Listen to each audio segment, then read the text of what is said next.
Get her out of my hotel! The words weren't shouted. They didn't need to be. They slid across the polished marble like spilled scotch, low, cold, and absolute. In a place that prided itself on quiet elegance, Trevor Hamilton's voice carried a finality that silenced even the violinist in the corner. Outside, the wind curled down Michigan Avenue with its early October chill, rustling leaves in the shadows of Chicago's steel giants. But inside the Grand Meridian Hotel, everything gleamed. Brass fixtures glistened under recessed lights, floors gleamed as if freshly poured, and the scent of lavender oil drifted from invisible vents. This was a lobby built for kings and ruled like a castle. Only the chosen were welcome. Only the expected were embraced. Nicole Carter stood at the front desk, her suitcase by her heel, a folded reservation printout in one hand, and a stillness in her chest that she hadn't felt since graduate school. It wasn't fear. It wasn't rage. It was the pause, the quiet, before you decide who you're going to be in the next 5 seconds. She remembered what her mentor had once told her after her first promotion at a firm in Boston. Sometimes they don't see your credentials, just your skin. And sometimes they weaponized that blindness. The young concierge had already apologized 4 times, each repetition more brittle than the last. "I'm so sorry, Dr. Carter, but I just don't see anything under your name. It's possible it didn't upload properly from the internal portal?" Nicole tapped the paper gently on the marble countertop. "This is a corporate executive reservation.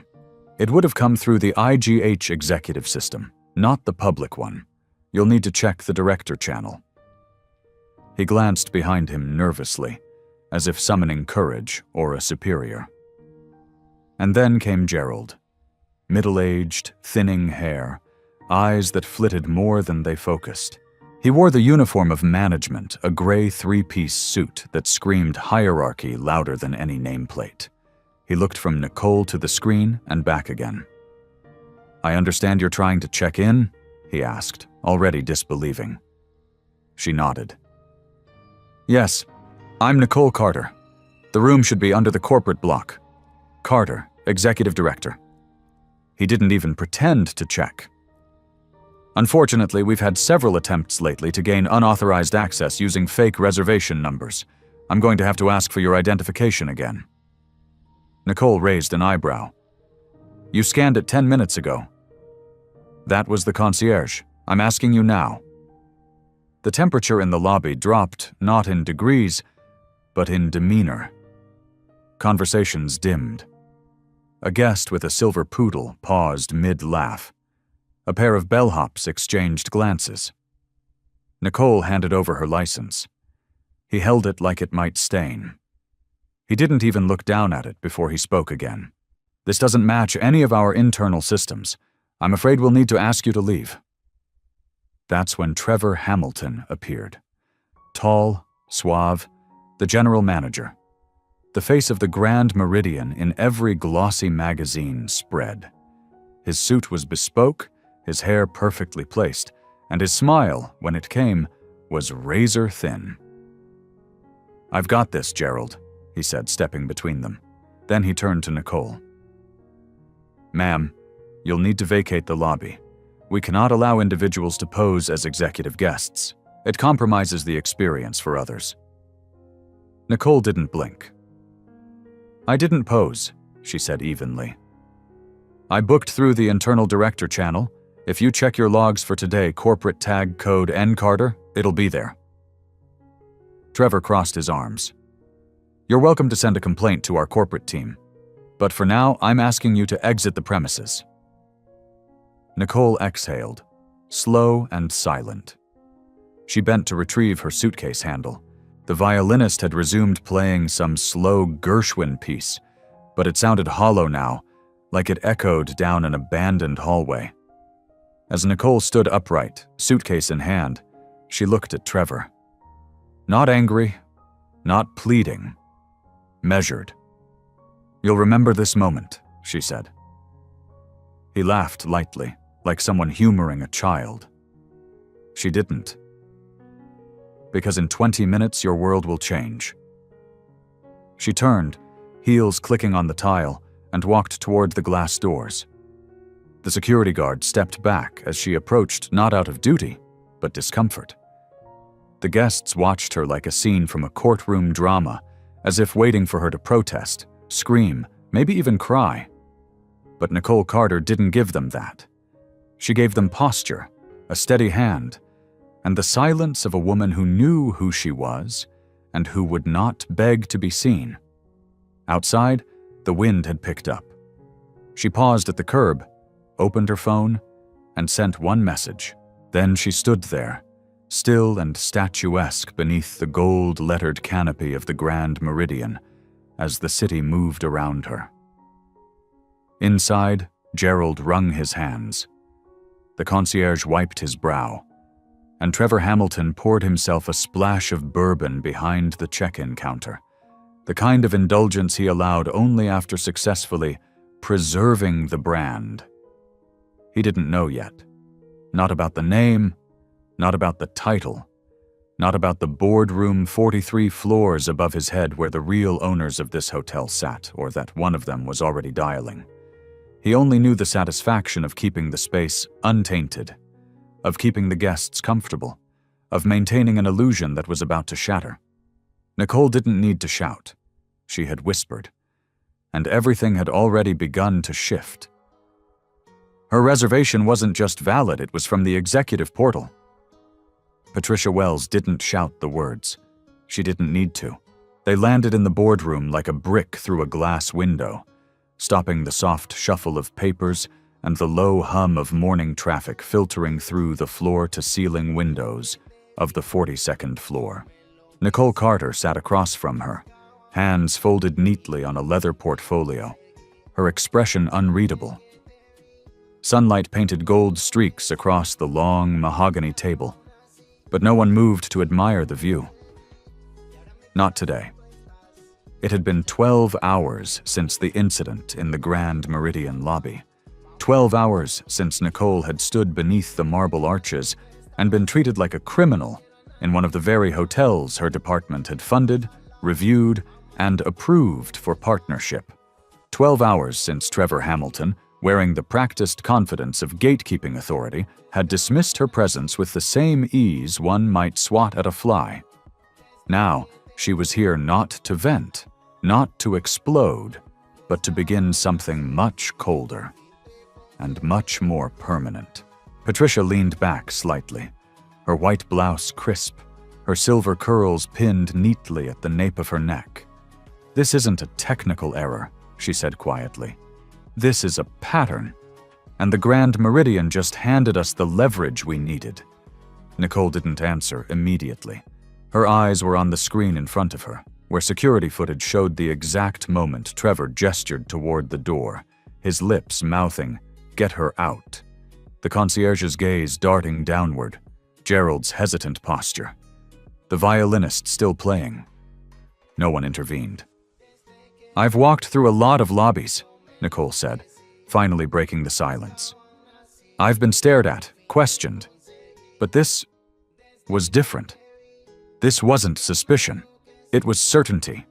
They were absolutely sure I didn't belong." The weight of her words settled on the others like fog.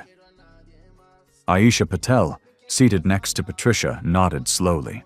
Young, sharp-eyed, and unflinching, she had been preparing her own research for weeks, and now she slid a binder across the table to Jennifer Walsh, the woman in charge of corporate security investigations. 12 formal complaints over the last 18 months, Aisha said, all from guests of color, all dismissed internally. At least 3 were former executives or corporate partners. Jennifer, a lean, former law enforcement investigator with short-cropped hair and zero tolerance for nonsense, flipped through the pages. "This is just at Grand Meridian?" "Just that one," Aisha confirmed. "Damn," murmured Martin Brooks, their legal counsel, adjusting his glasses. "We could be looking at a serious liability case here. Not just for discriminatory behavior, but systemic negligence." Patricia turned back to Nicole. Did Trevor know who you were? He didn't ask. Jennifer leaned forward. And if he had? He'd have still made the same call, Nicole said quietly. He wasn't looking for identity. He was looking for exclusion. Patricia nodded once. Then it's time we look deeper. A soft click echoed as Jennifer hit a key and brought up an internal document, a complaint log. The entries scrolled fast across the screen. Room downgrades, ID rechecks, credit card holds placed without reason. Subtle things, silent things, but all unmistakable when lined up together. We have enough to initiate a full internal audit, Jennifer said. With Martin's green light, we'll pull 2 years' worth of data and begin direct interviews with former and current staff. Gerald may cooperate from what I hear. He's been logging things privately. Martin nodded. I'll draft the formal notice. Let's not give them time to adjust records. The room paused. The sound of the city below murmured faintly, the rhythm of buses, sirens, elevators, ambition. And here, above it all, a woman who had been told to leave now sat at the head of the response. Aisha closed her laptop. We should also speak to the Executive Hiring Committee. If this culture is that deeply embedded, it didn't start with Trevor. He just made it public. Agreed, said Patricia. Then she turned to Nicole. Are you ready for this? Nicole smiled faintly. I've been ready since the day they asked if I was the intern. The quiet in the room wasn't empty. It was reverent. Jennifer stood first. We'll move fast. By tomorrow, I want the footage, the staff lists, and the customer complaint transcripts. Don't let anything disappear. Patricia gathered her notes. I want this resolved internally if possible, but if not, it'll go federal, Martin finished, which might not be a bad thing. They adjourned. One by one, the team dispersed, each with a mission, each with a spark of something deeper. Not just duty, but justice. Nicole lingered for a moment alone in the boardroom. She walked toward the wide windows that framed the lake like a painting and stared out toward the skyline. Somewhere down there, people were checking in, smiling at bellhops, ordering overpriced cocktails, unaware that the ground beneath their experience had shifted. Behind her, Aisha stepped back in, holding a paper. There's something else, she said. It's a memo from 6 months ago. Trevor declined an executive visit from the National Black Business Alliance, said it would dilute the brand alignment. Nicole took the paper and read it slowly. Was this ever reported? No, it was buried in the scheduling records. Nicole folded the memo carefully and placed it in her portfolio. They buried it, she said. Now we dig it out. The two women walked together through the glass doors into the hallway, heels clicking on marble. Secretaries glanced up from cubicles. One young man adjusted his tie nervously as Nicole passed. He had watched the footage earlier. Now he saw her differently. Patricia stood outside her office, arms crossed. Tomorrow, she said, you're going back to the Grand Meridian, but this time you're not walking in alone. Nicole met her gaze. And I won't be walking out quietly either. Behind them, the large screen in the boardroom flickered off, but not before showing one final frame of Trevor Hamilton, mid-sentence, mid-dismissal, unaware that the very moment he tried to erase someone had become the first line of his undoing. The valet doesn't recognize her. Not that she expects him to. But there's something quietly satisfying in the way he leaps to attention the moment she steps out of the sleek black sedan. Nicole Carter doesn't need a nameplate or an entourage. She carries presence like some carry briefcases with ease, with purpose, and with the unshakable certainty that she belongs. Inside, the Grand Meridian lobby hasn't changed. The chandeliers still glisten. The floor still gleams like ice. The front desk still hums with the soft, rehearsed rhythm of welcome. But today, It feels like a theater before opening night, polished, pristine, and full of actors unaware the play has already been rewritten. Nicole walks in alone. At first, no one notices. Then a whisper. A bellhop pauses mid-step. Gerald, behind the counter, looks up, and his face turns the color of parchment. She doesn't stop at the desk. She doesn't need to. Patricia Wells is waiting at the far end of the lobby, dressed in charcoal gray and a trench coat slung over one arm. Behind her are two executives from legal and Aisha Patel, clipboard in hand, eyes already scanning. They cross the floor like a silent procession, not making a scene, but being seen. "We'll conduct the interviews in Salon D," Patricia says as they reach the elevator. "We've arranged to use the back conference corridor. No media, not yet." Nicole nods. "I'd like to start with Gerald," she says. Patricia smiles faintly. He's already waiting. The elevator ride is silent, except for the soft chime of floors passing. Nicole breathes deeply, not out of nerves, but focus. This is no longer about her. It hasn't been since that moment in the boardroom. Now it's about what gets exposed and what gets rebuilt after. The conference room is cold, brightly lit, the kind of space used for corporate brunches and wedding previews. Today, it's something closer to a courtroom. Gerald sits at the far end, hands folded, a file already in front of him. He stands when they enter. "I want to say before we begin, I'm sorry. For what happened?" Nicole doesn't respond right away. She takes her seat, opens a fresh page in her legal pad. "Tell us what you saw that day," she says. "Not what you assumed. What you saw." Gerald exhales slowly and begins. He recounts the lobby, the check-in confusion, the moment Trevor took over, the way no one, including himself, questioned whether Nicole might be telling the truth. "I'd seen your name before," he admits. "I didn't place it until later. That's on me." "And Trevor?" Patricia asks. Gerald hesitates. "Trevor has a way of making you feel like disagreeing is disloyalty. He talks a lot about the brand, who fits it, who disrupts it." Nicole leans forward. "Define disrupt." Gerald looks uncomfortable. He doesn't say it directly, but when certain guests check in, he finds reasons to downgrade them, move them to the back tower, delay housekeeping. The staff knows what he means. And they comply? They don't want to lose their jobs. Nicole writes slowly. Her pen makes no sound on the thick legal pad, but each stroke feels like a chisel against glass. After Gerald leaves, they bring in others. A night clerk, a former receptionist who was let go for attitude, a housekeeping supervisor who describes quiet orders to skip certain rooms for complimentary services.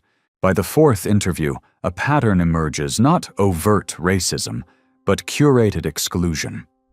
It's in the preferences set by supervisors, the warnings issued quietly, the smiles given to some, the scrutiny to others. At lunch, Nicole steps out onto the terrace behind the ballroom. The autumn air bites a little, but it's refreshing after the stiffness of the room. She looks over the edge at the streets below Michigan Avenue, alive with shoppers, buses, tourists clutching coffee and cameras. She's not alone long. Aisha joins her, holding a cup of tea. "That last clerk," Aisha says. "She was the one who processed Trevor's override code." Nicole turns. "Which one?" "The one he used to cancel your room in the system. She says he did it himself." "Personally?" Nicole's face remains still, but her pulse rises slightly. "Did she say why?" Aisha nods. "Because he didn't want to cause a scene in front of the other guests." Nicole laughs quietly. "And so he created one instead." Back inside, the final interview is scheduled. A man named Reggie, former Bell staff. He no longer works at the Meridian, moved to a smaller boutique hotel after a confrontation with Trevor. He walks in wearing a faded denim jacket and slacks. Not polished, but steady. "I'm not here to get anyone fired," he says, "but I've seen things that don't sit right." Patricia gestures for him to sit. Reggie explains how he used to handle check-ins, that he noticed a pattern of who was treated with warmth and who wasn't. That he once heard Trevor say, "It's not about color, it's about class, they just happen to overlap." Nicole's pen freezes. "And did anyone else hear that?" she asks. Reggie nods. "Gerald did. So did one of the valet boys. But no one said anything. You don't. Not if you want to stay employed." Nicole looks over at Jennifer, who's been quietly documenting everything. "We have enough," Jennifer says. "Not just for internal disciplinary action. We have enough to make this public if that's what you want." Nicole doesn't answer immediately. Her eyes drift toward the far wall, where a painting of the Chicago skyline hangs all steel and sky and selective light. "This can't just be about punishment," she says. "It has to be about change." Patricia closes her folder. "Then let's draft the letter." The team disperses. Aisha lingers. "Before I forget," she says, reaching into her bag. "This came today. It's a memo from 3 months ago. Someone in HR flagged it and sent it anonymously." Nicole unfolds the paper. Her eyes move quickly. Trevor Hamilton's signature is at the bottom. The subject line reads, "Adjustment of public-facing staffing schedule for optics during diversity audit." Below it is a list of names mostly white, marked as preferred for high visibility assignments. "During the audit?" Nicole murmurs. Aisha nods. "They were dressing the front, faking inclusion." Nicole runs her fingers over the edge of the paper. "They knew the audit was coming," she says, "and they pretended to fix the problem just long enough to pass." A beat passes. "I've seen a lot of rot," Nicole says. "But this was curated. It was designed." She folds the memo once, then again. "Tomorrow morning," she says, "I'm requesting an emergency board vote." Aisha's eyes widen slightly. "To remove Trevor? To dismantle the culture he built?" The sun begins to set behind the skyline, painting streaks of copper across the floor. Nicole picks up her coat. Before she leaves the room, she turns to Aisha one last time. "This time we don't just shine a light on the stage," she says. "We burn down the curtain." "They want to know if you're serious." Nicole Carter doesn't answer right away. She stands by the tall windows of the North Conference Room, watching fog drift in from the lake. Below, Chicago pulses with its usual rhythm, urgent, indifferent, alive. But up here, in the heart of the International Hospitality Group's headquarters, a different current is gathering. Jennifer Walsh stands behind her, phone still warm in her hand. "They say if you call an emergency board vote," she continues, "you'll need to present not just evidence of discrimination, but proof it reflects a systemic issue. Not isolated, not a misjudgment, a culture." Nicole finally turns. Her expression isn't hard, it's honed. "They'll have it in 30 minutes. That morning, the air in the building carries a quiet electricity. Legal teams move in coordinated silence. Analysts pull reports at record speed. The media team waits outside a closed door, already hearing whispers, but with nothing concrete to report. Inside the main boardroom, the long table gleams under pale LEDs. Coffee steams in delicate cups. But no one reaches for them.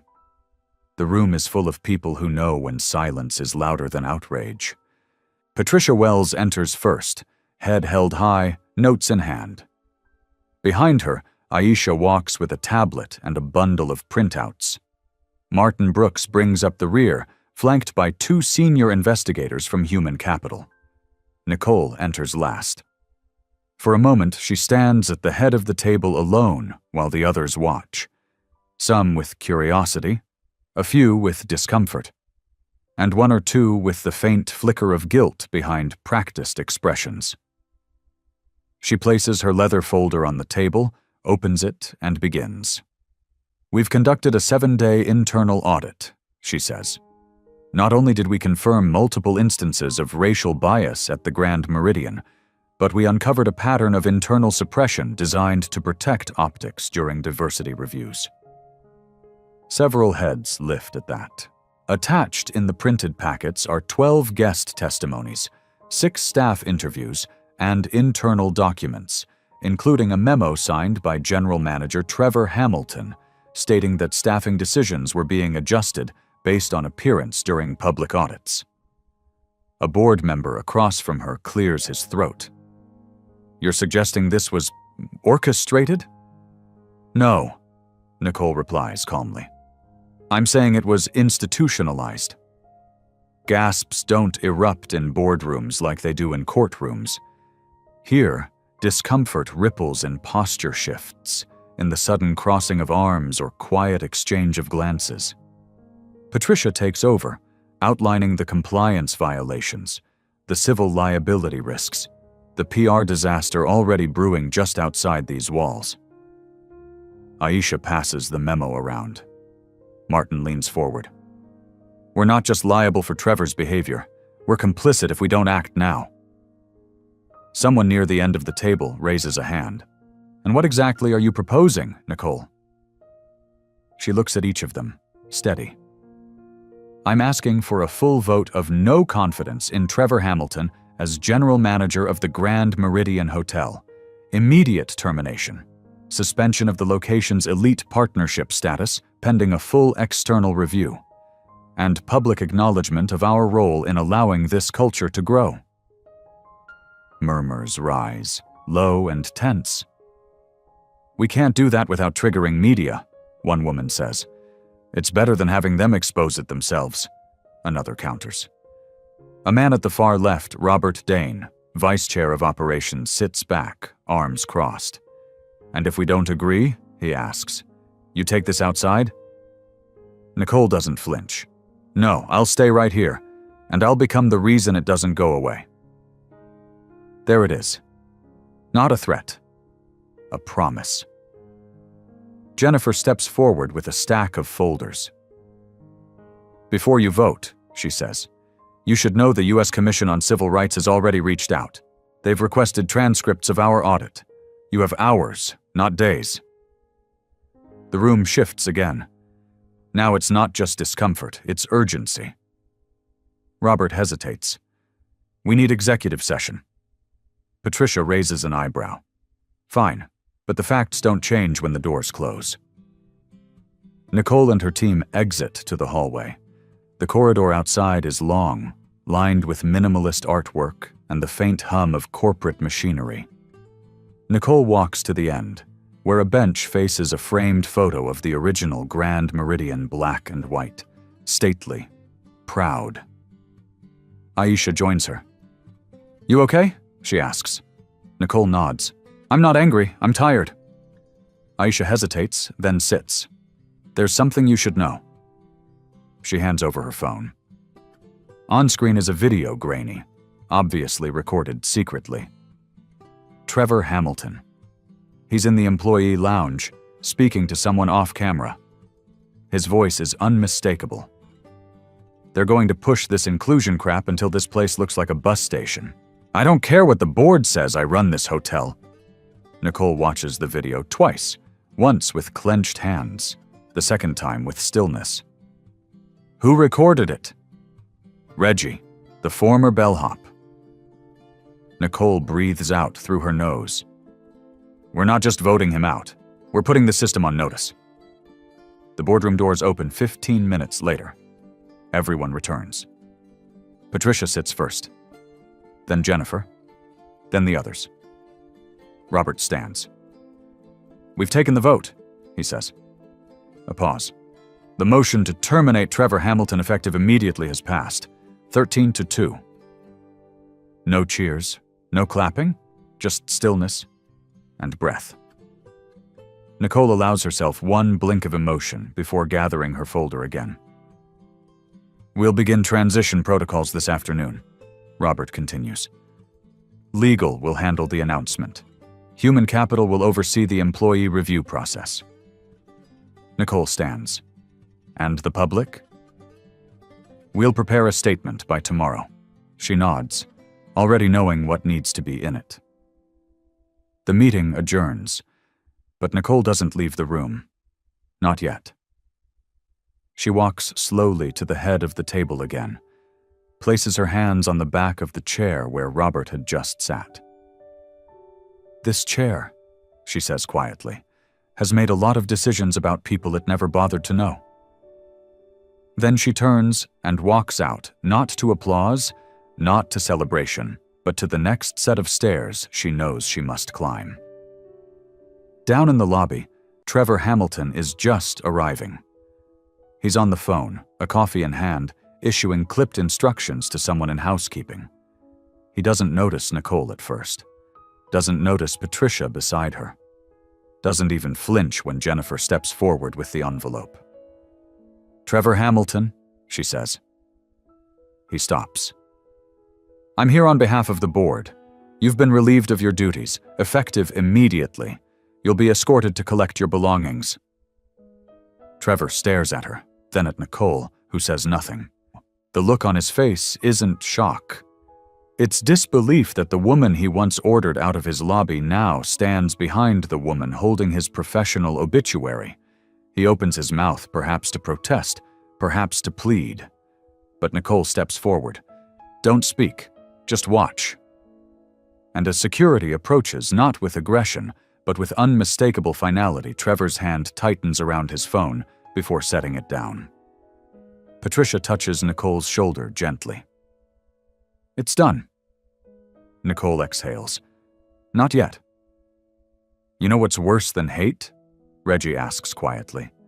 Being invisible to it. Nicole doesn't respond at first. She just watches the screen. They're in a small, windowless media room in the communications wing of IHG's headquarters. The lights are low. The only glow comes from the projection, a slowed-down security clip from 4 months ago. A black guest stands at the front desk of the Grand Meridian, bags at his feet. Trevor Hamilton walks behind the counter, whispers something to Gerald. A moment later, the guest is asked to wait. Nicole rewinds, plays it again. Slower. No sound. Just body language. Trevor gestures. Gerald nods. The man's face, already tired from travel, flickers with something all too familiar. Disappointment laced with practiced patience. He was checked in 37 minutes later, Jennifer adds, after 3 others arrived after him. His room? Nicole asks. Downgraded, no explanation. He didn't file a complaint. Nicole leans back. That's the problem, she says. They never do, not anymore. It's not resignation. It's exhaustion of being told not to make it about race, of having to weigh dignity against convenience, of picking silence just to avoid being labeled difficult. Nicole turns to Reggie. You've seen this pattern for years? Longer, he replies. Different cities, different managers, but it's always the same script. A knock at the door. Patricia steps in, holding a draft in her hand. The public statement, she says. We've reviewed it with legal. Want to take a look? Nicole takes the sheet, eyes scanning. Generic phrases leap out. Committed to diversity, ongoing improvements, isolated incidents. She puts it down. This sounds like a scented apology, she says. Not an act of accountability. Jennifer exhales. We figured you'd say that. Nicole leans forward. We're not just firing a man, we're confronting a system. And systems don't collapse quietly. Patricia folds her arms. Then what do you propose? A town hall, broadcast, recorded. Open invitation to employees across the company. We tell them what happened. We show them what we're doing. No filters. Reggie chuckles softly. You're gonna put corporate on camera? I'm going to put truth on camera. Later that afternoon, the Meridian is unusually quiet. The luxury hum of everyday business has thinned. Housekeeping carts move more slowly. Concierge desks linger unstaffed. Word has traveled fast. Trevor is gone. And something is coming, something no one's quite named. In the grand ballroom, the space is being transformed. Rows of chairs face a stage. A podium stands in the center, flanked by a banner reading, "Toward Transparency, a Reckoning Within Hospitality." Nicole walks the length of the room slowly. She stops to adjust one of the microphones, then turns to Patricia. "This will be live, streamed across all internal channels, recorded for press release if needed. And we're not editing? Only for sound clarity, nothing more." Jennifer approaches with a thick folder. "These are the testimonials, names redacted per HR policy, each one verified." Nicole places the folder on the podium. "You're really doing this?" Patricia says quietly, pulling back the curtain, letting them see everything. Nicole doesn't blink. No more theater. When the clock strikes 6, the seats begin to fill. Hotel staff, regional managers, executives, even custodial crews who rarely get called into meetings like this. Some wear uniforms, others suits. All sit in silence, unsure whether this is an announcement or a reckoning. Nicole walks onto the stage without preamble. No applause greets her. Just silence. She begins. "Some of you know me as Nicole Carter, Senior VP of Guest Experience. Others saw me as a woman who didn't belong in the lobby of her own hotel." Gasps ripple softly. That moment, as humiliating as it was not an anomaly. It was a symptom of a larger illness, one that has worn a smile, spoken in polished customer service voices, and hidden behind the excuse of maintaining brand image. The room holds its breath. For years, certain staff made decisions based on race, class, appearance, all while claiming objectivity. Certain supervisors created unofficial policies that hurt our guests and our values. Some of you knew, some of you didn't. But all of us were affected. She opens the folder, reads excerpts. A black couple seated last at the rooftop restaurant despite early reservations. A woman repeatedly asked to verify her ID when others were not. Housekeeping instructed to skip certain floors unless requested twice. Each line lands like a weight. Nicole doesn't rush. "I'm not here for applause. I'm here because accountability starts with truth. We can't heal what we refuse to expose." A hand rises in the third row. It's Anna, a reservation coordinator. "How do we know this won't just become another training session? Another promise?" Nicole looks her in the eye. Because this time, change begins with consequences. She lists them. Trevor. Terminated. Senior HR manager, suspended pending investigation. Partnership perks, frozen for Grand Meridian until audit completion. Every applause line isn't delivered with triumph, but solemnity. Not vengeance, restoration. In the back, Reggie watches. He doesn't clap, just nods slowly. Patricia steps forward with the second half of the session. The path forward. Anonymous reporting mechanisms. A new audit division reporting directly to a rotating oversight committee. Required frontline feedback participation in quarterly board reviews. "This isn't just top-down," she says. "It's inside out." Afterward, the room empties slowly. Some linger. A few approach Nicole. One woman in housekeeping uniform clutches her hand. "I saw what they did to you. I didn't know we were allowed to say anything." Nicole doesn't let go. "You are now." Outside, the street lamps flicker on. The city begins its evening shift. Inside, Jennifer collects the transcripts. Patricia speaks quietly with a legal advisor. Nicole walks toward the ballroom doors, but pauses when she hears a voice behind her. "I didn't expect to cry today." It's Martin, usually composed, unreadable. Tonight, his voice wavers. I've sat in on too many PR band-aids, he says. But this felt like surgery. Nicole smiles faintly. We needed to cut deep. He steps closer. And now we suture. But even as she speaks, something flickers in her eyes. A memory. A room. Not this ballroom, but another decades ago where she once waited tables and was told not to linger near the VIPs. That day, she was invisible. Today, she's the one they all look toward. They want to rename the award, Jennifer says, handing Nicole a sleek draft brochure. The Excellence in Guest Equity program, but they want your name on it. Nicole doesn't react right away. She turns the brochure over, then places it on her desk, unread. Outside her office window, a soft spring rain coats the streets of Chicago. Pedestrians walk briskly beneath umbrellas. Horns echo in the distance. The world goes on, indifferent to legacy, ceremony, or titles. Jennifer waits, unsure if silence means resistance. I know what you're thinking, she adds, but the staff asked for it, especially the ones at the Grand Meridian. Nicole finally looks up. Let's finish the work before we start naming it. Across the city, the Meridian reopens its east wing after 2 months of internal review and recertification. The floors gleam with a fresh polish, but the real transformation isn't cosmetic.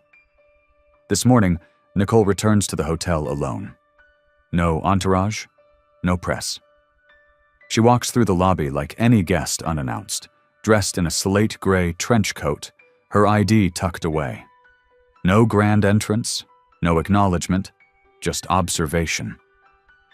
The front desk staff greet her with polite professionalism. The young man in uniform checks the reservation on file, not realizing who she is. That's how she wants it. A young bellhop named Marcus offers to escort her to her room. As they wait for the elevator, he speaks softly. My mom used to work housekeeping here. Said the place felt different lately. Nicole smiles gently. How so? Like someone turned the lights on in the corners, you know? Not just in the halls, in people's eyes. They step into the elevator. Floor 10. She exits alone. Room 1014. It's not a suite, not the top floor, just a standard corner room. She unlocks it, steps inside, and closes the door quietly behind her. The bed is neatly made. The scent of lemon polish and new linen lingers in the air. A welcome card sits on the table, handwritten, no printed signature. She doesn't unpack, she doesn't rest. Instead, she opens her notebook and begins a list. Remaining properties for review: Atlanta, Flagship Los Angeles, Crescent Houston, Lakeside 3 hotels, 3 ecosystems, same brand, same promise, now under the same scrutiny. Nicole knows the work isn't over. She knows this wasn't about Trevor Hamilton alone. Later that evening, she attends a staff-only gathering in the staff break room, something small and intentional. No media, no board members, just the people who had to smile through injustice and now hope it doesn't return. Reggie is there, seated beside Aisha, sipping lukewarm punch. Someone plays Donny Hathaway's "Someday We'll All Be Free" on a portable speaker in the corner. It's scratchy but warm. Nicole stands near the back, leaning against the counter. You didn't have to come, Reggie says, walking over. I did, she replies. This isn't over because a policy changed. It's over when no one has to flinch before asking for what's fair. Reggie nods slowly. I quit once, he says. Years ago, after a woman was denied a suite for protocol reasons. I knew it was a lie, but I was just a bellhop. I told myself I couldn't do anything. Nicole meets his eyes. You did something this time. You stayed. He shrugs. Didn't feel brave. It doesn't have to feel brave to be brave. Across the room, someone stands to speak. It's Gerald, The former assistant manager, the one who once deferred to Trevor without a second thought. He clears his throat. I owe a lot of people in this room an apology. I stood by too long. I said nothing too often. And the truth is, I was afraid. Afraid to lose a job I hated. Afraid to be called a troublemaker. But mostly, afraid of facing what silence made me. The room is still. Gerald steps back. No applause, just acknowledgement. Later, Nicole walks through the empty hallway outside the ballroom where it all began. She stops at the original lobby entrance, the one where she was told she didn't belong. The same doors, the same tile, but no longer the same place. A janitor nearby, sweeping slowly, looks up and gives her a nod. She nods back. That night, she sits in room 1014 again. She writes by hand. Justice isn't loud. It isn't grand. It's in the corrections made when no one's watching. The extra second a receptionist waits before judging. The way a security guard checks bias before asking questions. The fact that the last room checked now belongs to someone who was once told she didn't qualify. She stops, rereads the last sentence, then crosses out someone and writes her name. The next morning, Nicole checks out. At the front desk, Marcus greets her again, still not recognizing her, still kind. Hope the stay was peaceful, ma'am. Nicole smiles. It was, thank you. She steps outside into the chill spring air. The sidewalk is damp. The sun is trying to break through the clouds. Jennifer is waiting in the car nearby, door already open. As Nicole slides in, she notices a folded paper in the back seat, the new award brochure, still untouched. She picks it up, reads the final line. The Nicole Carter standard for those who quietly changed everything. She says nothing, just folds it again, and watches the hotel disappear behind her window. It began with a quiet humiliation. A respected black executive, Nicole Carter, standing in the very lobby she helped build, told to wait like a stranger. Told, without words, that she didn't belong. Not by a policy written in ink, but by a culture inked in silence. That moment, brief as it was, exposed something deep, something rotten. Not just a single act of prejudice, but a pattern woven into the fabric of how people were treated, overlooked, and dismissed. But Nicole did not rage. She did not raise her voice. She stood still. She watched. She listened. And in that silence, she began something louder than protest, a process of exposure. What unfolded was not revenge. It was revelation. She traced the patterns, unearthed the decisions made behind closed doors, the emails couched in brand consistency, the unwritten rules enforced by fear. She saw the quiet harm done to guests who smiled politely while being disrespected, employees who whispered their truths in locker rooms and staff elevators, afraid of the cost of being heard. Nicole didn't fight alone. There were allies hesitant at first, but brave enough to step forward.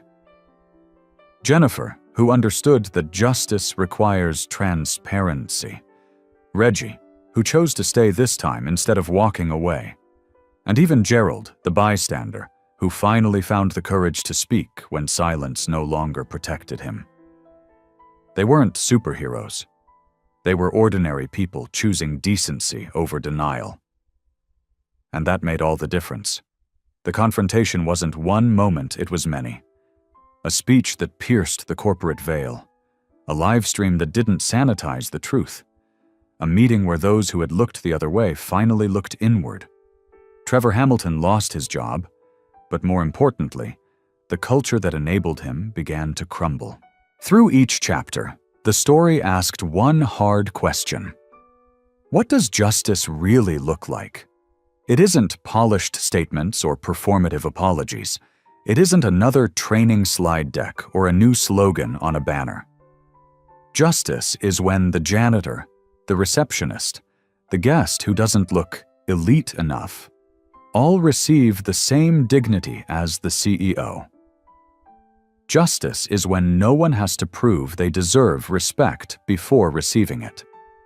Nicole didn't want an award named after her, because she knew the real reward wasn't recognition, it was reform. She visited the hotels herself, quietly, not to check boxes, but to check hearts. She noticed the difference in posture, in language, in hesitation. She felt the fear beginning to fade. The space making room for something better. It's easy to talk about change. It's harder to walk through it, unarmed but unshaken. Nicole walked through it, and each step echoed. She didn't win because she was powerful. She won because she was principled. This was never about ego. It was about equity. This wasn't just one woman's story. It was the story of every person who has ever been asked to wait, to step aside, to prove they belonged. Every person who stayed quiet just to keep a job. Every person who watched wrong happen and told themselves it wasn't their place. Every person who one day decided, enough. Nicole's journey reminds us that prejudice often wears a suit. That injustice isn't always loud. Sometimes it hides behind smiles and scripts and just doing our job. But dignity? Dignity speaks even when the room goes silent. And it stays. It rebuilds. It reclaims what was taken. The real power of this story isn't in Nicole's position. It's in her posture. Calm. Direct. Unbending. She didn't seek applause. She sought truth. She didn't call for anyone to be ruined. She called for accountability.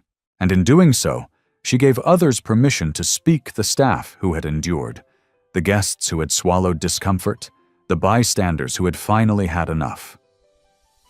There's a reason her name now stands for a standard. Not because she was perfect, but because she was persistent. The difference between a company and a community is simple. In a community, everyone matters. Nicole turned a company into something more, and the lesson she leaves us with is clear. Dignity is not something granted by policy. It is something practiced in every decision. One sentence remains. We are responsible for the rooms we do not enter, because silence is also service. If this story moved you, if you've ever been told to wait in the lobby of your own worth, then leave a #1 in the comments. And if you believe in stories that expose injustice and lift up quiet strength, subscribe to our channel so you won't miss the next chapter in this journey for dignity, truth, and justice.